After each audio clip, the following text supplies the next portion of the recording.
দেবে না ইনশাআল্লাহ। মাদক, সন্ত্রাস, চাঁদাবাজি মুক্ত এক মোহাম্মদপুর ইনশাআল্লাহ আমি আপনাদেরকে উপহার দেব ইনশাআল্লাহ।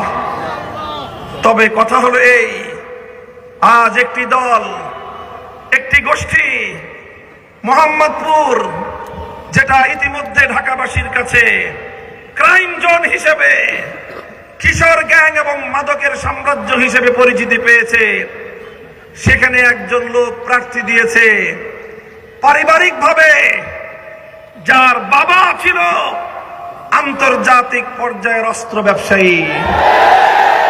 আমি জানি না এই মোহাম্মদপুরে কেন অস্ত্র ব্যবসায়ীকে পাঠানো হলো। আমাদের মোহাম্মদপুরকে আবার তোমরা মাস্তানি এবং গুন্ডামির আখড়ায় পরিণত করতে যদি চাও, আমরা যে কোনো মূল্যে তোমাদের সেই ষড়যন্ত্র, সন্ত্রাস, গুন্ডামির এই ষড়যন্ত্র আমরা রুখে দেব ইনশাআল্লাহ।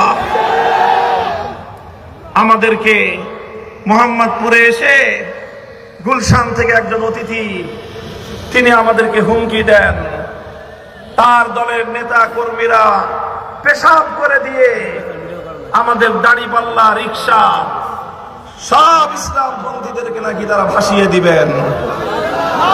আমি মোহাম্মদপুরের মানুষের কাছে এর বিচার চাই।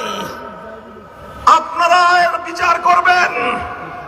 একজন মানুষ, এদেশের মানুষ জানে দাড়িপাল্লা এটা দীর্ঘদিন ধরে বাংলাদেশ জামাতে ইসলামী ইসলামের নামে রাজনীতি করেন, ইসলাম প্রতিষ্ঠার আন্দোলন করে, সেই প্রতীক এবং রিক্সা মার্কা মেহনতি মানুষের, লাখো মানুষের রুটি রোজগারের ব্যবস্থা হয় যেই রিক্সায়।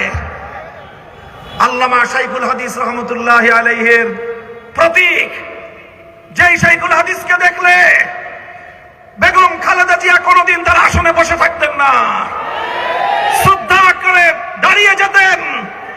আজ সেই অস্ত্র ব্যবসায়ীর ছেলে এসে মোহাম্মদপুরে হুমকি দেয় যে তারা পেশাব করে শাইখুল হাদিসের রিক্সা সহ সব ভাসিয়ে দিবেন। আমি জানতে চাই এই আস্পর্ধা সে কোথায় পেল? তার নির্বাচনী প্রচারণায় কোথাও বাংলাদেশ জাতীয়তাবাদী দল বিএনপির নামটুকু পর্যন্ত রাখে নাই। সে এনডিএম এর অস্ত্রের ব্যবসায়ীর সন্তান।